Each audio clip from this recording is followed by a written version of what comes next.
राधे राधे दोस्तों, गीत भोजपुरी धरोहर चैनल में आप सभी का स्वागत है। आप सभी के समक्ष मैं एक जोग गीत गाकर सुनाऊंगी।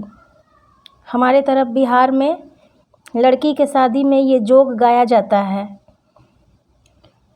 तो सुनिए।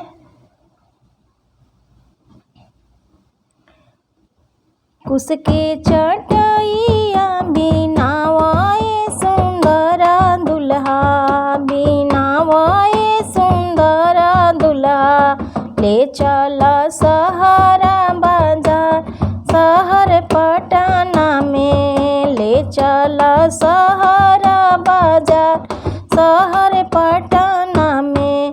कुस के चटैया बिनावाए सुंदरा दुल्हा, बिनावाए सुंदरा दुल्हा, ले चला सहारा बाजार पटना में, ले चला सहारा बाजार शहर पटना में।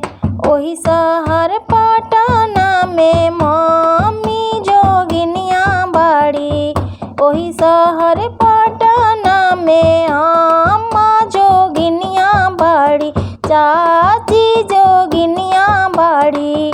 तौली तौली जोगा देश सुन शहर पटना में, तौली तौली जोगा दे शहर पटना में।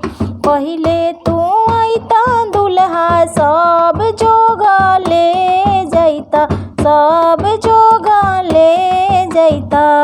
अब जोगा गईले बिकाई शहर पटना में, अब जोगा गईले बिकाई शहर पटना में।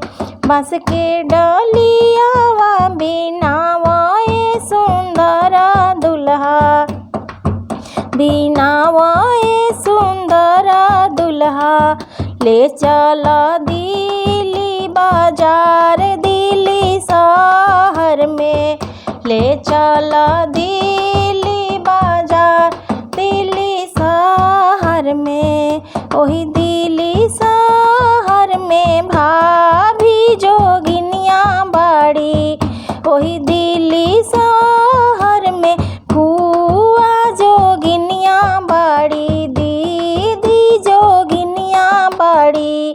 तौली तौली जोगा देश शहर दिल्ली में, तौली तौली जोगा देश शहर दिल्ली में। पहिले तू अइता दुल्हा सब जोगा ले जैता, पहिले तू अइता जीजा सब जोगा ले जैता, सब जोगा ले जैता।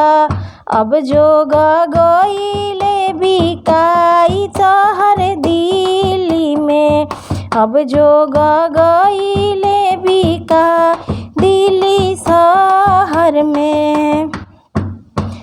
कुस के चटैया बिनावाए सुंदरा दुल्हा, बिनावाए सुंदरा दुल्हा, ले चला पटना बाजार शहर पटना में, ले चला शहर बाजार शहर पटना में, ले चला शहर बाजार शहर पटना में।